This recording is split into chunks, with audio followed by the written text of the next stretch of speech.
e imagens a todo momento são divulgadas, né? São divulgadas seja da chegada do presidente norte-americano Donald Trump, né, que tocou em solo de Israel há pouco, né? A aeronave que trouxe ele de Washington chegou por volta das 3 horas e 40 minutos. Já vimos e mostramos para vocês a recepção, né? Todas as autoridades, entre elas o primeiro-ministro Benjamin Netanyahu, recepcionando o presidente norte-americano. E, claro, as pessoas que aí estão na Praça dos Reféns, assim como o nosso repórter Michel Gavendo, trazendo ali um pouco desse termômetro, desse calor.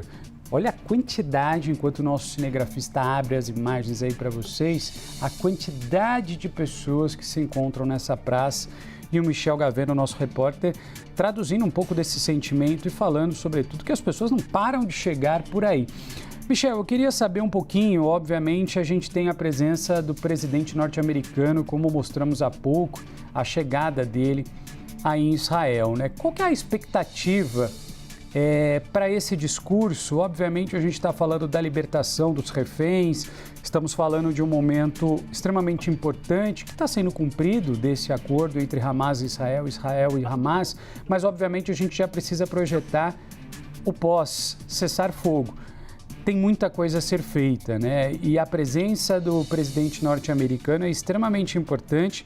Primeiro foi importante nessa tratativa de cessar-fogo, mas sobretudo daqui para frente, né? Eu queria ouvir um pouquinho, dada a sua experiência e como você acompanha muito de perto essa negociação, o que a gente pode esperar agora para o pós-cessar-fogo? É muito difícil ainda da gente projetar, mas obviamente ele vai viajar para o Egito e lá vai se encontrar com outras autoridades para discutir. O que você pode trazer para a gente um pouquinho da sua visão, Michel?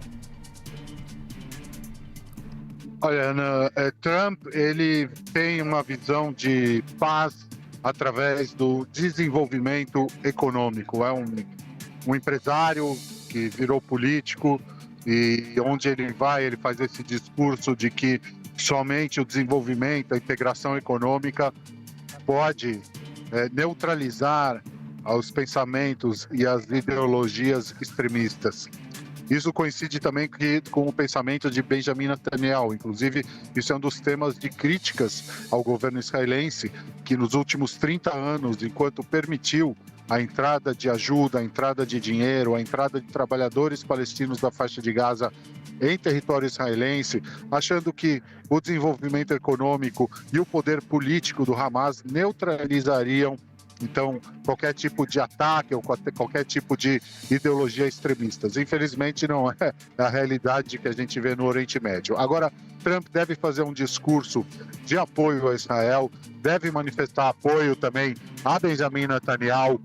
Isso provavelmente também é parte do acordo, porque Netanyahu precisa desse apoio internacional, já que Israel se vê numa situação de muito isolamento internacional, muitas críticas nos últimos 2 anos, por causa da campanha na faixa de Gaza, acusações fortes, acusações de genocídio na faixa de Gaza, acusações de extermínios.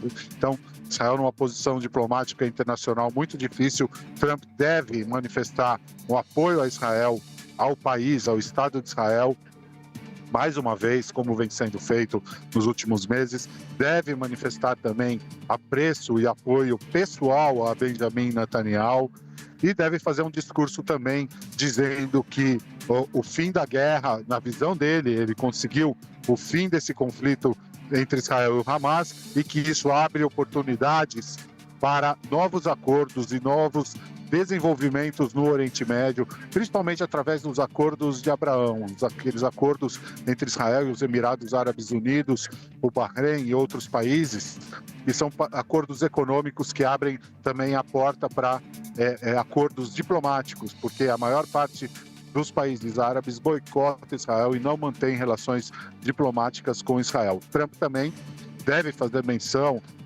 à criação de um Estado palestino, apesar de ele ter um apoio restrito ao modelo que vem sendo apresentado, mas a criação do Estado palestino formal deve ser também parte da pauta de Trump. Provavelmente não será muito explícito no parlamento de Israel, mas sim na continuidade da viagem, na cúpula internacional no Egito. Aqui na Praça dos dos reféns. Trump é uma figura benquista, uma figura que vem sendo aplaudida. Inclusive tem até imitadores do presidente que passam aqui fazendo discursos falsos, claro, de apoio a Israel. E agora, há poucos minutos, os organizadores aqui disseram que Trump será recebido de braços abertos se quiser vir à Praça dos Reféns discursar. É muito difícil, claro, a agenda apertada, os arranjos de segurança são muito difíceis, mas é uma maneira também das famílias dos reféns manifestarem agradecimento e apoio ao presidente norte-americano.